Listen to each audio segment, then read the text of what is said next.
All right, before we get started, I just want to ask the Catholic Church, what are you doing? What are you doing with this? With this, what are you doing? Do you not know? Do you not know what the internet is? They're going to do horrible things to this. What is wrong with you? I just need to get that off my chest. Seriously. What the...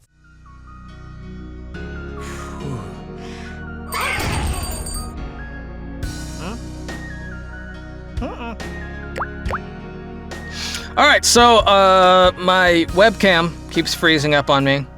I don't know why. I don't know what's happening. It didn't matter the resolution, the frame rate, or what other apps we're on. So we're doing this on my phone, but I can't do this on Blackmagic because Blackmagic has given up on my phone. It no longer works on my phone.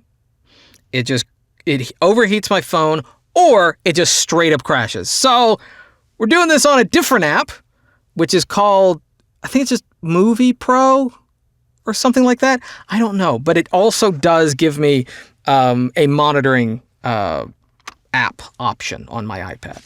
So I can still control it. I can still make sure that everything is fine. Oh my goodness. Okay, so trying to think of where I'm going to be cutting this in. The reason for this video is to talk about the subject of anime. But more specifically, for those who don't know, the recent role that I got in anime, which was the role of Peter. Can't remember his last name. I think it's Ranbiell, I think. But he is a Swedish, Dutch, German character in an anime called The Prince of Tennis. And this is a particular season called World Cup U17 or U18 or something like that. I'm not super familiar with the manga. I don't know in what order these animes go. There have been animes in the past that have that have basically put the second season or third season first, and then a different company did the first season. So I actually don't know where this all fits. I assume this is in chronological order. But the character that I play he's a Dutch or Swedish character. I think he's Swedish, actually. I think it's a Swedish team. And that's his name. It's Peter. And that was my first official anime role. Now, when I say first official, generally what I'm referring to and what most people in the industry, especially the American or English-speaking Western world market refers to, is when it's dubbing anime in... Now, of course, Japan and other countries call dubbing just voiceover, which is confusing. But in America, and I believe the UK and Australia and Canada, dubbing refers to kind of the ADR version, is when we are replacing the previous voiceover and we are dubbing over something. We are doing ADR over it. And so I finally got to work with Crunchyroll and Sound Cadence. I believe the editing of it was done through Sound Cadence, and then it was posted on Crunchyroll. So they often work together. They have a very interesting relationship. But Sound Cadence is located in kind of the Dallas area, I believe. But I think they're closer to me than I think the headquarters of Crunchyroll. I don't know. I've never been to either, but we all did it in my studio. It was done at the beginning of this month, and I think it was on the 7th. It was on the 7th of this month, which is November? October. What is this month? I gotta look it up. October. It is October. Okay. I don't know. I thought this month had passed. Of October. And I actually had a shoot that I had to go to where I was doing sound for on the 8th, and it was early in the morning. So on the 7th in like the afternoon, my agent contacted me, phoned me up, and this is Eric Shepard. He's my Texas agent. Contacted me. He was wanting to know what was going on, and he was all confused and he was frustrated and he was thinking that he'd forgotten something, and because what it turned out is they ask you on when you submit if you have representation. And since their studio is located in Texas and I'm located in Texas and I have Texas representation and I do like my Texas representation, he is, he's very good at what he does. I put his name down every time I audition for Crunchyroll. Mostly just because if it is union work or if it is a larger project, I would like it to go through him. If it is small independent stuff, it's totally fine if they come through me. I don't really have a preference. Either way is fine. But generally speaking, if they ask, I have an agent and they are within the same state that I have an agent, I will let them know. So he had no idea because this was just an audition that they sent me and I sent it in and he had no idea what it was for. And I had to explain to him and he was like, oh, okay. And I had to ask them if we could do it that same day because they wanted to do it on the 8th. And I was like, I'm not going to be here. I'm going to be recording audio.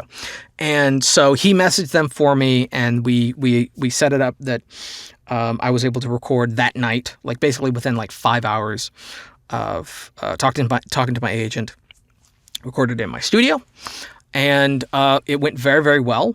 We blocked out about an hour to 2 hours, something like that, but it didn't take that long. I believe it took about 20 to 30 minutes. If we're not including like the technical stuff at the beginning, we had a little bit of internet dropout and stuff like that, but I don't know if that was on my end, because we weren't using Source Connect, we were using a Source Nexus or whatever. It's a different one where you can do like video sharing and stuff like that. So that's the way. There was a little bit of technical stuff there, but that's why you book more than you actually have, than it might actually take. Which is the first thing that I'll let everybody know, is that if you ever do book anime, do not try to book anything around it. Or technically, if you book anything with any client that you would have to, connect with live, whether it's through Zoom or Source Connect, always try to allot 30 extra minutes minimum, because there's always going to be technical issues. Always, every single time. And considering almost everybody records in their own studio, especially if you're working with anime, very rarely will you get like the biggest role or the main character in an anime. If you're first starting out, you're normally going to end up with like the smaller characters. And it's not that you're not talented enough. It's partly, my belief is, or from what I've kind of been piecing together from conversations with other people, is it's partly because they don't know you yet. And anime needs to be a little bit faster of a process, especially if it's a simuldub, which is becoming more and more popular, which this anime is. The Prince of Tennis is a simuldub, which means shortly after the Japanese, the original language episode comes out, the English dub will be coming out, normally within that week or within a couple days. If we're talking Dragon Ball Z, we're talking like within 24 hours, the English dub will be out. So that's normally what it means when it's a simuldub. And a lot more animes are becoming that. There needs to be faster, turnaround time. So a lot 30 minutes minimum for that kind of headache at the beginning, which I was already prepared for. We got through it. It was all totally fine. Then we did the 3 beep system. It's beep, beep, beep. Hello, truck. We did the 3 beep system, which means that they will put 3 beeps, and wherever the imaginary fourth beep is going to be is when you start talking. Get very familiar with that system. That's how Crunchyroll, that's how Sound Cadence. In fact, I believe that's how most major studios operate. Now, for some people, it is distracting. It is jarring.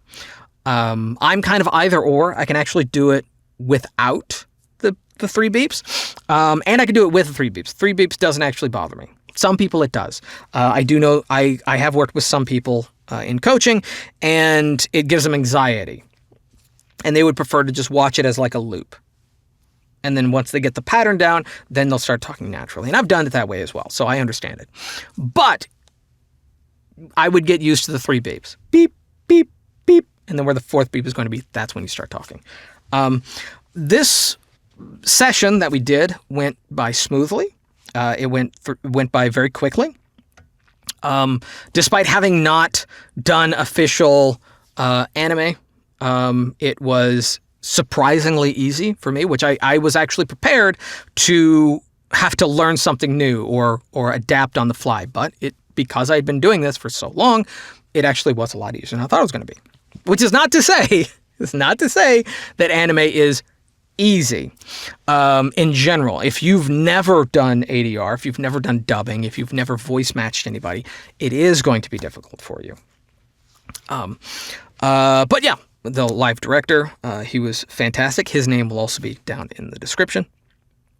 And yeah, it was a lot of fun. There was one thing that I also kind of learned, which was kind of disappointing, and I've had to talk to people about this, is after doing this, after checking official anime off my list, before the end of that night was over, I had basically already forgotten that I had even done it.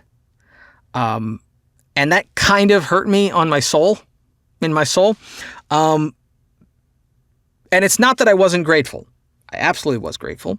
I still am, and it was a lot of fun, and I can't wait to do it again. But it was kind of, I think partly what it was that we build a lot of hype around anime.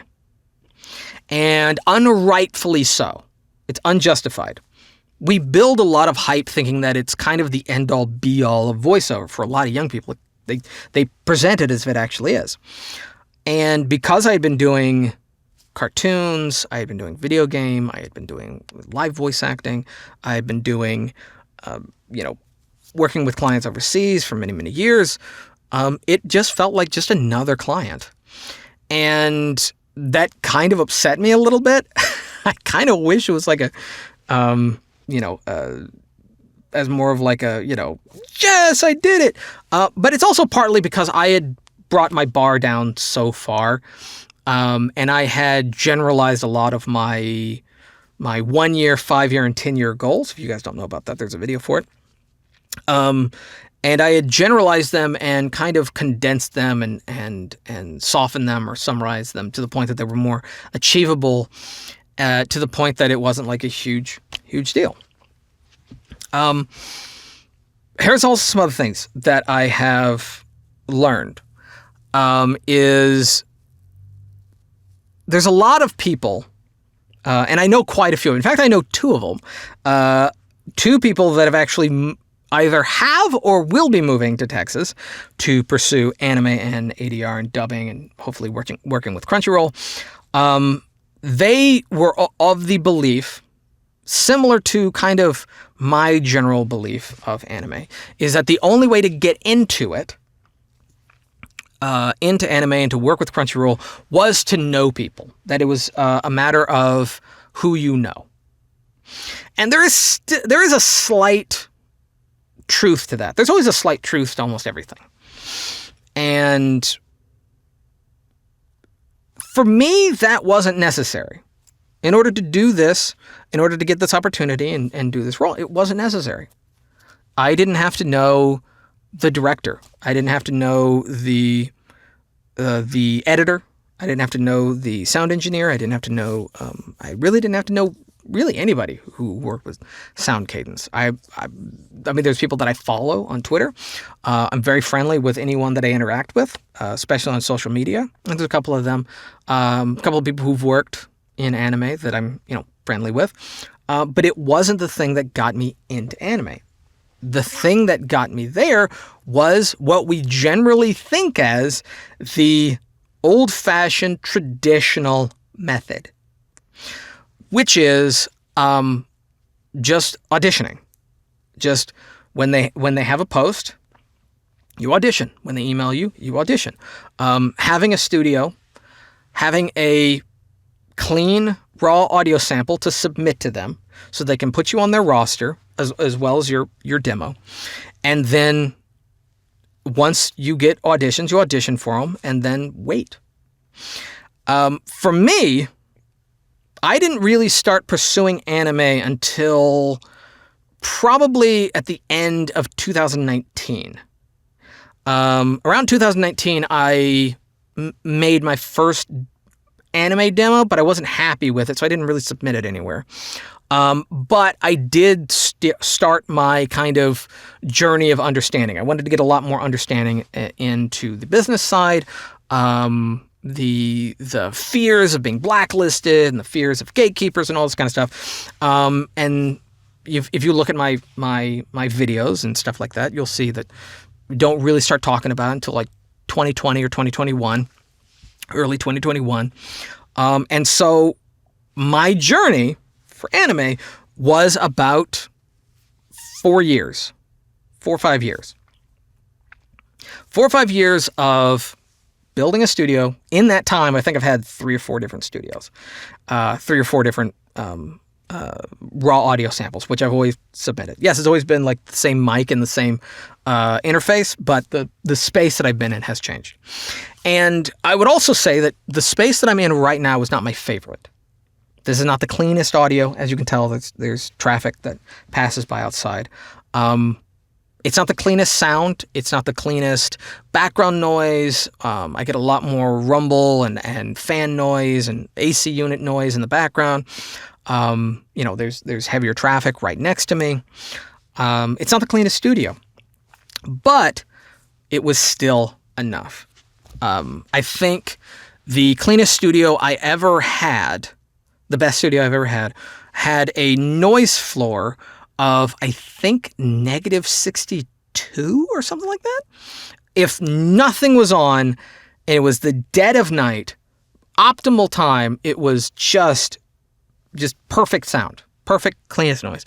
This studio, I would say the average noise floor is around 48, maybe, on average.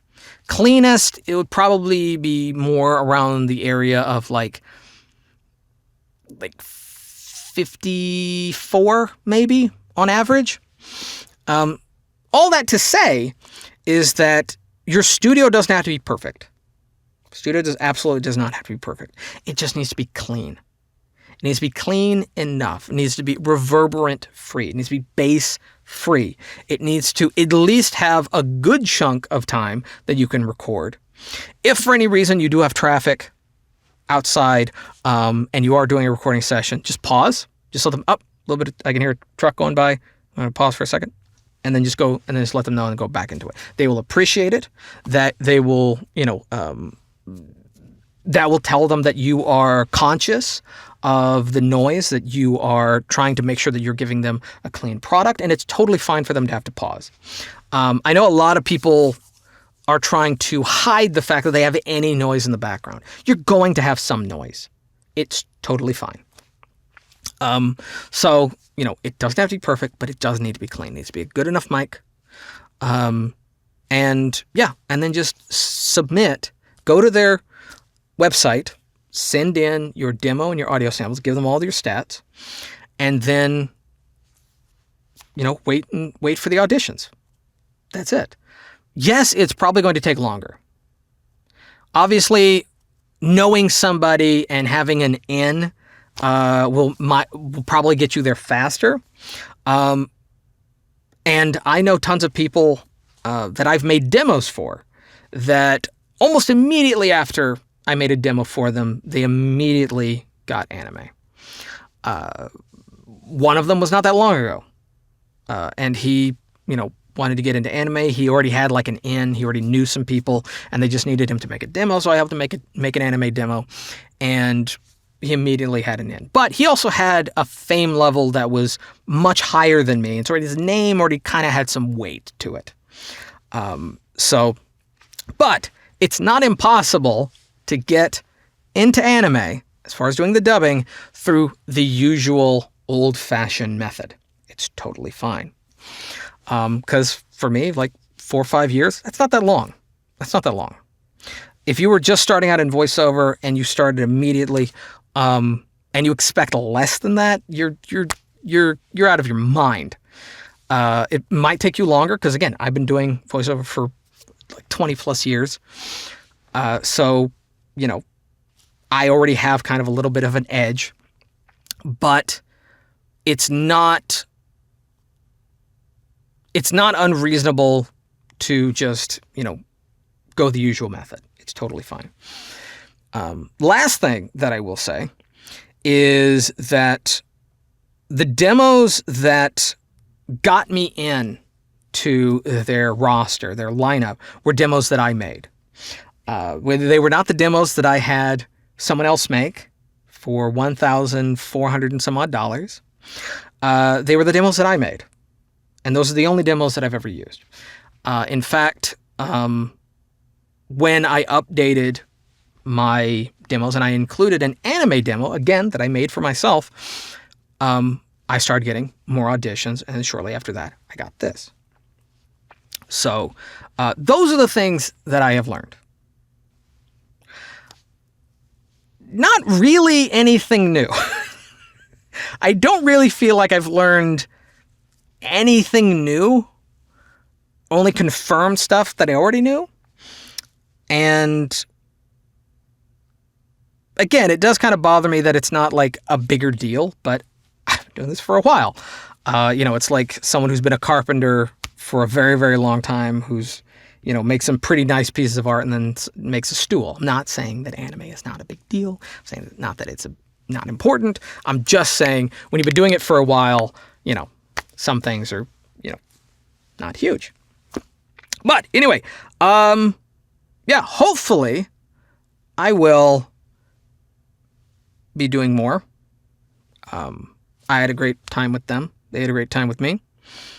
You know, we'll see. And if I do, I will, you know, keep you guys posted. I will, you know, let y'all know. But for the most part, I can now say that almost every single video and everything else thing that I've said on the topic from before, still correct. Yeah. So, yeah, that's it. Kind of a weird one because I had a better rhythm going when I was recording this video the first 2 times before the webcam gave up on me, and then I kind of like, I didn't care anymore. And I was like, I gotta do this for you guys. I haven't posted a video in a while, and you guys are dying to know, so I'm sorry. Anyway, yeah, that's going to be it. So thank you guys for watching. If you liked the video, give it a thumbs up. If you didn't, give it a thumbs down. Totally fine. Subscribe if you're new. Bell for notifications. And leave down the comment section below. Like to see me talk about anything else. Ask me any questions. Totally fine. Yeah. If you guys have seen the episode that I'm in, let me know what you think. You know, put that down below. And yeah, I'll have links and all that kind of stuff. And until next time, peace.